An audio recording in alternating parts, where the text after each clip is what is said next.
Hey everyone, Season 71 might be the craziest season we've ever had, and we'll cover everything you gotta know. It's gonna be called the Dumpster Battle, and I bet if you don't like the season, you might be calling it the Dumpster Fire. But he's saying we ran out of engines, so we had to scrounge up some secondhand units. We fit them where we could, but they will not last for a whole cruise, maybe just a small circle around the harbor. And we kinda know what that last part means because for the first time in maybe a year, we're only going to have a 1 week season. So 7 days from the beginning to the end, and get your highest rank. When you first open up the tree, you can already see 3 ER right there, and it's only 30 keys, so like normal. But then when you move on a little bit, you see 4 ER, and just a bit more, there's 5 ER, still 30 keys, and then there's 6 ER, and all at the start, you're all the way to 7. So they just shoved all the ERs right in front of you, and if you're crazy enough, you can get straight to 7 ER right away. And there's no tech level lock either, so there's nothing stopping you from making that jump. And it's one of the 3 big things about the season. All the ERs are right there, so you gotta make that choice between do you want to unlock stuff or only get ERs. And on the opposite side, this also means that if you want, you can get the entire tree and still be at 2 ER. Because nothing's stopping you from reaching to the end and not opening a single ER. Another cool thing about the season is there's no HQ lock. So before you had to be HQ 22 to get to 7, but this season, even if you just unlocked warships HQ 10, you can still finish the entire tree. So there's no real reason to get Admiral's Key, in fact it won't even be available. But if you are buying anything in the shop like instant training or even diamonds, you can always support a creator. If you want to support this channel, you can use code Stoneheart.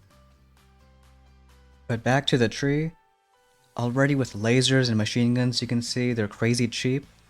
Only 8 keys and 5 over here. Like who would have thought we had rifles as only 4 keys? And pretty much the entire tree is like that. Got a few protos here. Simo's damage amp is kinda strong. And as we go along you can see, everything is super cheap, especially when you compare it to a normal season. Heroes might be the most expensive at 20 keys and that's what you'd find as the cheapest in a normal season. Got flames as 8, even cannons the same. Got one multi-note here, some good defense or offense options. I'd probably go with offense, something like troop damage. And as you keep going, you find the second cool thing about the season, which is some new abilities. If you want Barrage, it's already maxed out, so at full strength. Or you can get Explosive Drones, which are now affected by troop health or troop damage. Or you can even get Cryo Bombs, really strong against mines and slowing everything down. And that's not just a first ability.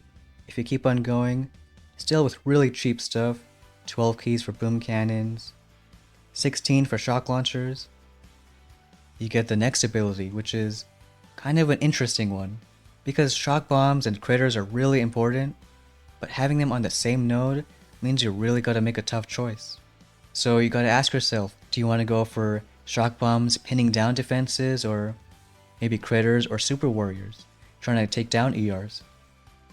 And just a bit later, you have another boost node, some more offense and defense options, and pretty strong troops, HCs, RCs, and Seekers, all costing around 16 keys. And then the first building health of the season, and the last proto. We already saw a few Simos or damage amps, and this is the only other proto, either a Sky Shield, Shock Blaster, or Hotpot. So looking so far, it's looking pretty favored in offense. And keep on going, you have bombers right there, a ton of boosts, and as if we didn't have enough abilities, you got 3 more at the end. Remote Hack, Speed Serum, and some defib. Which a cool thing about Speed Serum, now it tells you the full stats, that it actually gets minus damage for the troops. In total it's still faster because that 300% carries a weight, but it's good it's giving us all the info now. In any case, you have all these abilities right here, and I wouldn't have been surprised if they called it Season of Abilities. I think we've had the most strongest ones of any season ever. And we went ahead and maxed the stats, so now we can see what the end meta might be like.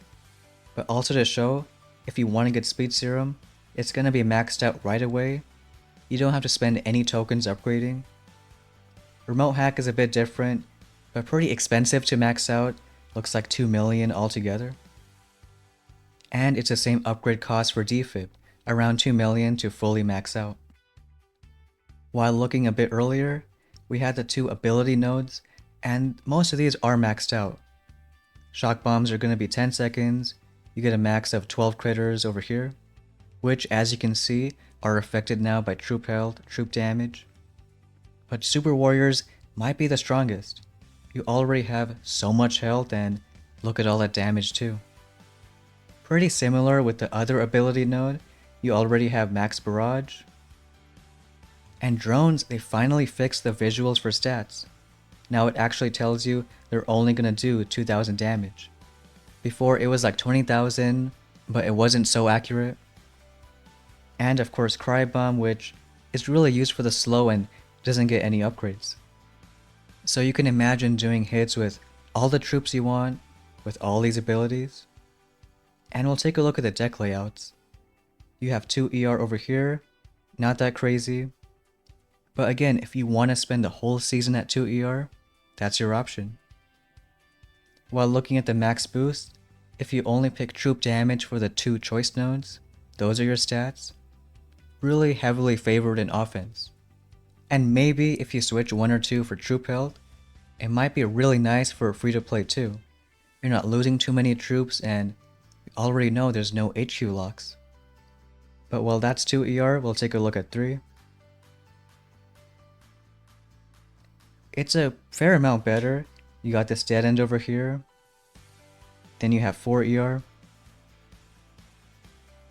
Which I guess you can argue a little worse, but also remembering that at these early ER levels, it's not so much about the deck layout, it's the fact that you get 1 extra ER, and every time you increase, it's 10,000 extra health. And then we'll take a look at 5 ER. So that is still a fair amount better, because you have to go all the way to the back and it's not too many open ramps. Then take a look at 6. Maybe you can say a bit worse, this ramp opens up on the right side. And at 6 ER, that's when you get the max HP. Each ER has 50,000 health. So the big question is going to be between 6 and 7. Is 7 ER worth it just for 1 extra ER and the deck layout?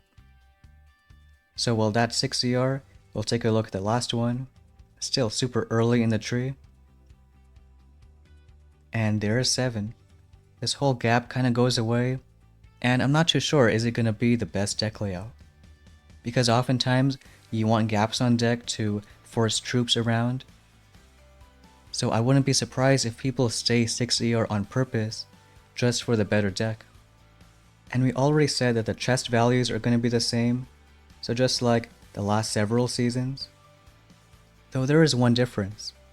Even though the key costs are crazy cheap, the average player can maybe max out the tree in 3 or 4 days. So even though we only have a week, you can max it pretty soon. The one difference is the token values are just like a normal season. So we have a full 3 week worth of tokens, but only 1 week worth of chests. It basically means that no one can max out all the defense and the offense. No one's gonna have max rockets. And you're really gonna have to think about where you want to spend those tokens. Some people might want to upgrade all the troops they want and have no tokens for defense or boosts. And we'll have a tech tree guide out tomorrow talking a bit more on the upgrades and unlock order. But how do you feel about this season?